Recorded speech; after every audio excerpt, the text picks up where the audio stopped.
So unlike a lot of videos we do, this is just going to be a purely informative video about how to buy a car online. It's very unedited, it's very poorly lit, but there's a lot of information in there that I think you guys could do with, and you might learn something about how to protect yourself, what are the pros and cons of buying a car online. So yeah, hopefully you guys learned something. It's going to be a long one, so sit down, grab a cuppa, get comfortable, and if you do learn anything, let me know in the comments below. Cheers. Buying online is a safe, convenient and comfortable way to buy your new car. The way we buy cars is evolving. Instead of visiting our physical dealership, why not visit our virtual online dealership where all our cars are showcased in depth with various finance options if required. However, a lot of you still have unanswered questions about how the process works, which we are now going to try and answer. So obviously the first question is probably going to be, what are the pros and cons of buying a car online?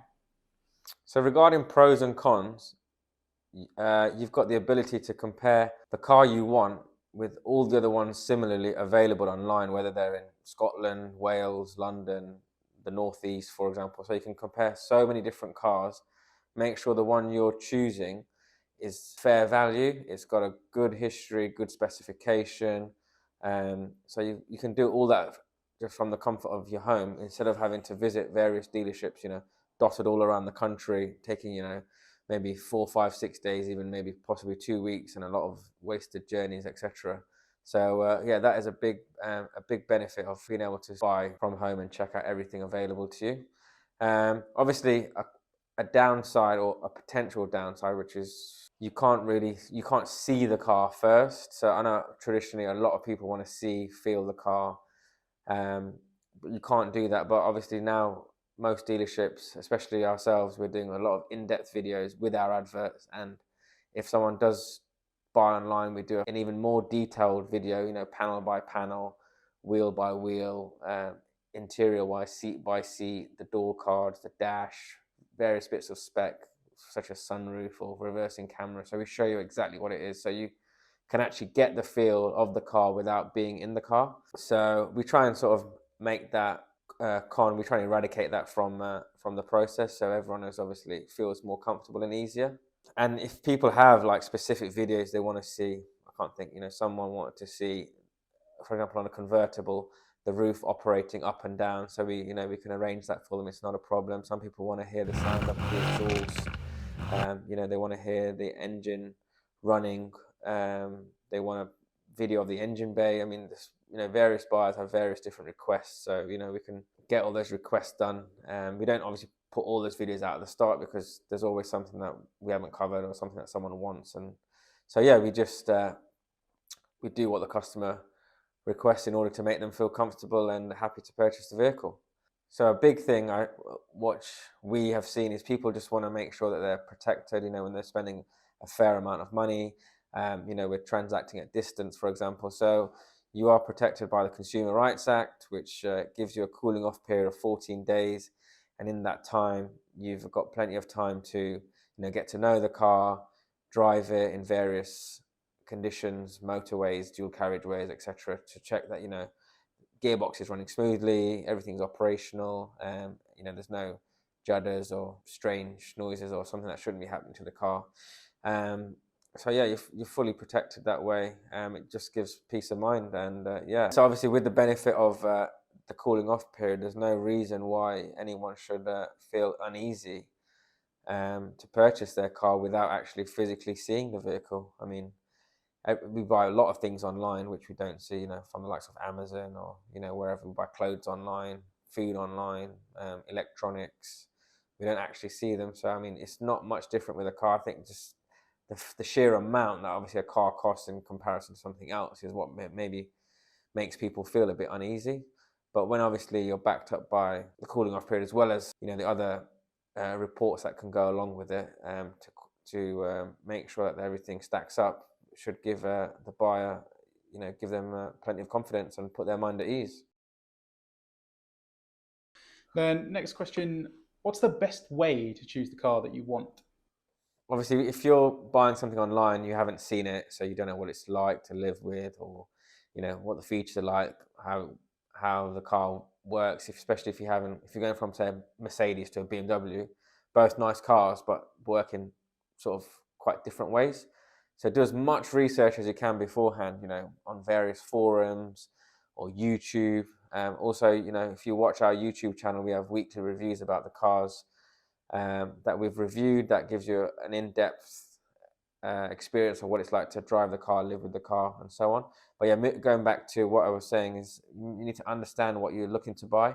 So check out the forums. There's loads of other people on there that are very passionate about their cars, and they'll give you, a really, really good and accurate description. People maybe had the car for a few months or a few years, so down the line what potential issues may arise or serviceable items that need to be done down the line, so you're fully informed. Yeah, make sure you check that you get the car with the right specification as well. For example, if you always wanted one with a sunroof, don't settle for something that doesn't have it just because it's available now or it's the closest option or the cheapest option.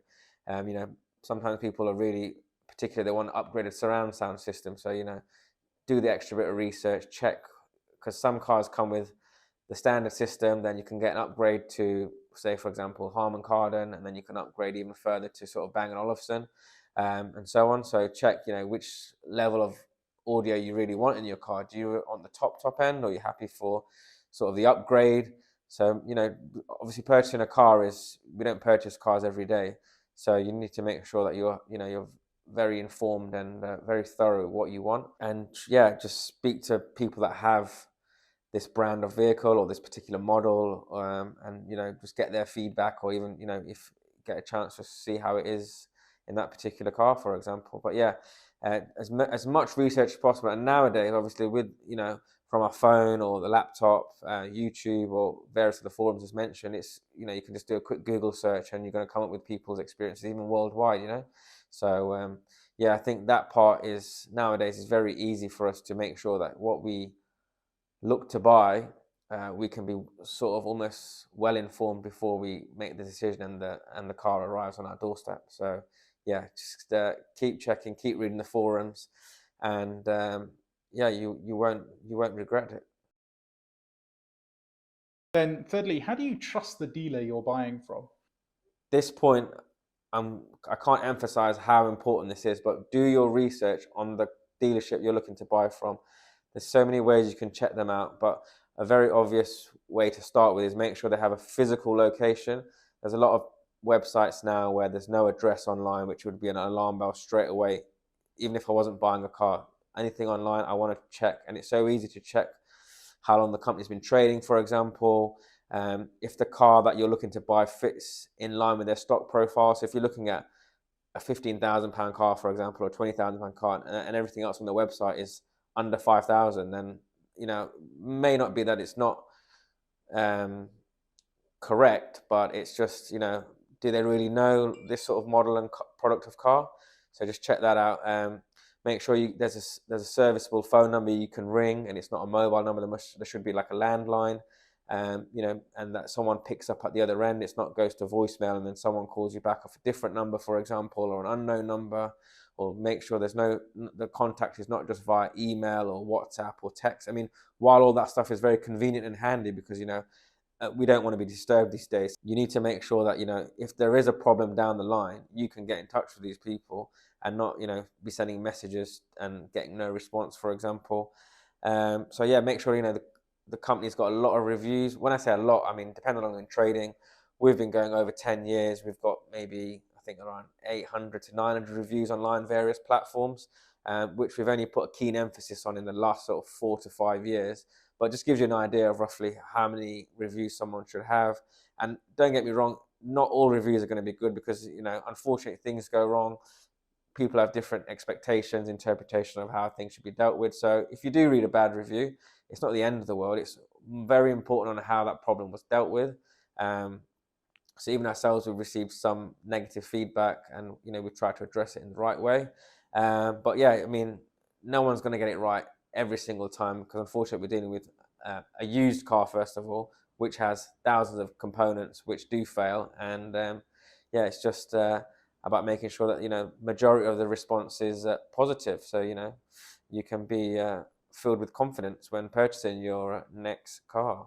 Also, what's arising nowadays is people are taking a legitimate business and actually setting up a separate website which looks like the legitimate business. Let's say, for example, ABC Cars has been trading over 25 years in one location. Someone will take that, put up a spoof website, advertise the same cars they're selling or different cars at a much cheaper price or whatever it is, and you will contact them and they'll say, okay, yeah, if you want to reserve the car, you've got to send us, £100, £500, whatever it is, or we can deliver the car to you. And anything, if you send any money to them, there is almost no chance of getting that money back, because that's just a scam basically. And as annoying as these scammers are, they're out there, and we're seeing this happen quite often and regularly, which is obviously quite scary. So yeah, make sure that the actual website you're on is the legitimate website. Ring up. Even the way to quantify it is try and do like a live FaceTime video with them, so you can see the car there in the flesh. You can get an idea of the person behind the camera.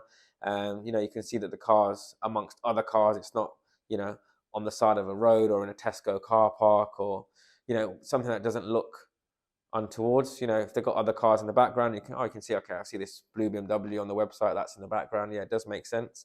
So yeah, just make sure that you are buying from the actual genuine business. Then next question, how do you find out the vehicle's history, and how do you know what condition it's in? So obviously you've chose your shiny new car, and it looks fantastic in the pictures.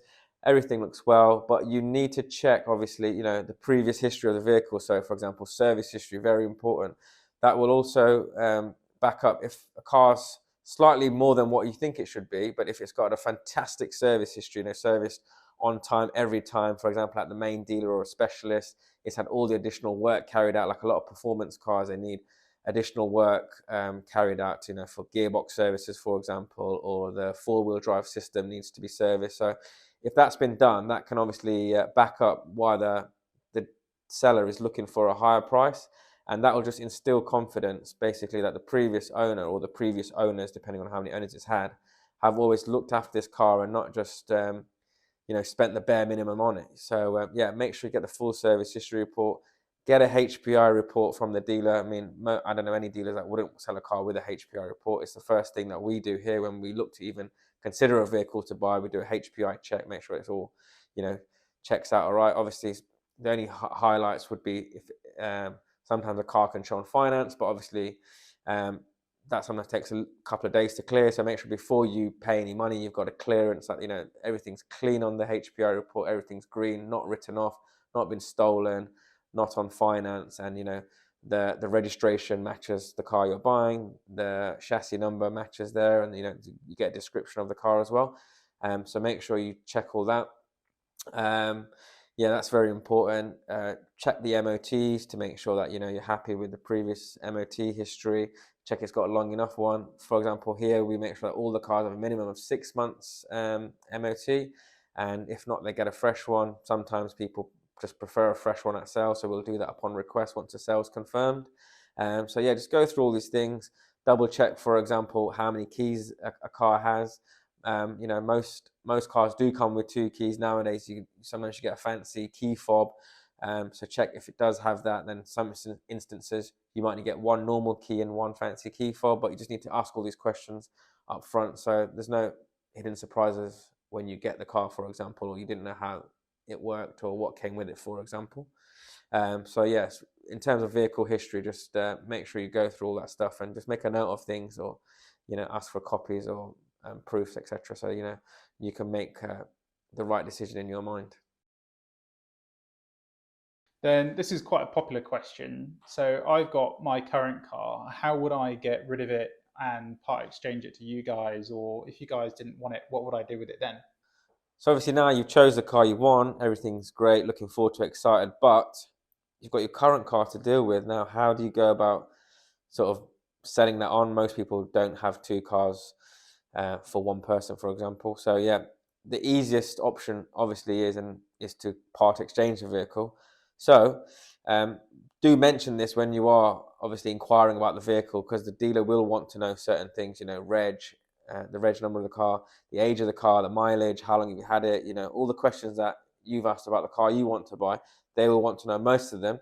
Obviously, with their experience, they can fill in some of the blanks and various checks they will do behind the scenes will obviously answer a lot of the questions. But yeah, they'll need to know certain, obvious questions: number of keys, any damages, scratches, dents, when were the tires last changed, brakes last changed, is there any issues with the vehicle currently, for example, electric mirror not working. It's just one of the examples. So just be honest and trustworthy up front, because it just eradicates. Let's say you agree the deal, the new car is delivered, and then when they're swapping over, they say, okay, but this is not working, you never told us. It's just an unnecessary hurdle that then you have to now deal with, and just sort of puts a dampener on the whole new car experience. So just be honest and upfront. It's not the only way you can get rid of the car. It probably is the most easiest, because it makes it smooth, it makes it pleasant. You know who you're dealing with. You're expecting, this certain company to turn up with your new car. They're going to take the old car away. And if they're doing that, even if the car's on finance, they'll be able to clear that finance off. So that finance contract now ends. You don't have anything else to pay. You don't have to worry that, oh, is it been cleared? Is it not been cleared? Will it damage my credit report if it's not been cleared and I haven't paid the money, for example? Because obviously you can also, a lot of people do sell the car themselves privately, but then that opens up a whole different scenario where, you've got people coming round, literally, as the phrase goes, kicking tires. People come into your address, you don't really know them, which in this day and age, to be honest, I wouldn't want strangers turning up at my front door when I've got a family inside, etc. So some people still believe in that way. So yeah, it depends on you, how your experience is, what your knowledge is of cars. But then again, if your car's on finance, a prospective private buyer wouldn't want to buy a car on finance unless it was clear of finance, but then you might not have the cash available at that time to clear the finance in order for them to buy it. So it just puts more spanners in the works. There are other, obviously, online car buying companies that will buy your car as well, but obviously to deal with two separate people, sometimes then you have to overlap, make sure you have a car ready. So these all certain factors can come into play: 2 lots of insurance, 2 lots of road tax. And we find the most easiest way is a part. Obviously, if a part exchange value is way below what you've been offered elsewhere or what you're expecting, then yeah, obviously, explore the other avenues. And if it means you've got to have an overlapping insurance for a couple of days, or then by all means, as long as you're getting the best deal all round, then yeah, it's no reason why you can't do that. But nowadays, obviously, with the power of the internet, everyone will give you, a value which is, you're probably within a few £100 here or there. Everyone values cars different. Obviously, if you've got a specialist car and a specialist dealer knows about that car, they're probably more likely to offer you more than everyone else, because they're confident, they know that market, etc. So yeah, I mean, but part exchange, we believe, is probably the easiest and simplest and quickest way for everything to get done. Then another important question: how do I check my finance options from home? So yeah, you looking to buy this vehicle and you've always financed your car, normally gone in and sat down with them and discussed, option 1, 2, and 3. I can put, £500 deposit, £1,000 deposit. I can have it over 3 years, 4 years. How does it work? The payments and so on and so forth, and what fits your monthly budget. But nowadays, most dealer websites have the option where, you can sort of tailor make the payments to what you need, or the time frame you want it to be, or the level of deposit you want to put towards the new car. Our own website, for example, you can do that as well. So you can play around with the finance calculator and make it work for yourselves. And then obviously there's the option there where you can click to apply. So you can do all that online, and then 99% of the time, once you've clicked, you'll get a phone call, especially from us, phone call: you've applied for this car, you've been successful, or we need some more information, or whatever it is that is needed. But yeah, the emphasis is that you can check whether you want a PCP, if that works better for you, if you want a hire purchase. So you've got all these different options, time frame. And most websites cover this in quite a good depth. They've sometimes have like an illustration video as well of, if you never had finance, what is car finance? It's second nature to us. We do it every day. But obviously, to someone that's buying a car for the first time on finance, they'll want to know, okay, I've taken a 4-year deal, but can I exit it a little bit earlier? Or, can I make overpayments, for example? Or, a vast array of questions that are out there. And just to put it out there, this is not financial advice. We're just saying this is videos about the process of buying the car online. So if you need advice on finance or car finance, you must speak to the appropriate person that can cover that for you. And yeah, lastly, I mean, obviously there is also the option of using a bank loan. So you can apply at the bank you're with, and most banks obviously do what's called an unsecured loan. So they'll give you the money, let's say 15,000-20,000 for the car, whatever you need, and then you pay the dealer, and then you obviously pay the bank back monthly, and it's not in relation to the car, so you can do whatever you want with the car, and there's no ties to the car. Some banks are now offering similar financial products to car finance companies, where they do like PCPs. I think I know of Halifax, and I think it's Lloyd's. A few of our recent customers, they've applied through them, and then they send us the money direct for the vehicle, and then obviously the customer tops up the difference if there is one, for example. So that's another option if your bank does do that. I don't think every bank does it, but they're starting to come up with these products. But yeah, just check all your financing options and what works best for you. And then once you're happy, let the dealer know that you want to do this option, and then obviously they can, put everything in place and make the next steps of the car buying process. Then once I've bought the car, do you guys arrange delivery, or do I need to come and collect it? What's the process with that? Okay, so we've discussed everything: how to buy it, how to finance it, checking out other available options. The last thing is, obviously, you're really excited now. You've probably paid a deposit at this point or signed the finance contract or whatever paperwork needs doing, and now it's just about arranging the delivery or the handover. You're sort of very excited. New cars coming and imminent, doing all the research, and that is the last step to sort of complete. So make sure you communicate with the dealer if you're only available for the delivery on the weekend or only in the evening, or you work part-time at home, part-time in your office, so which days work for you. Obviously, if you want to collect it, then obviously let them know you're looking to collect it this day. They can make it ready, get it all prepared, etc., so it's looking in its best condition. So yeah, that's the final step, but just it is also important because sometimes a car might even need a little bit of preparation in terms of, it might be due a service or an MOT, and obviously that needs all to be booked in. So just communicate with the dealer just so they know what your expectations are. What needs to be done before they can actually physically hand that over to you. So then you're not anticipating it being tomorrow, for example, when it's going to be 2 or 3 days, potentially a week for whatever reason. And vice versa, if you're not available for a week, then just also let them know you could be away on work or business or just busy generally. So yeah, just keep up the communication, and it'll just make it a sort of plain sailing journey, to be honest. So question 45, how many questions can I ask?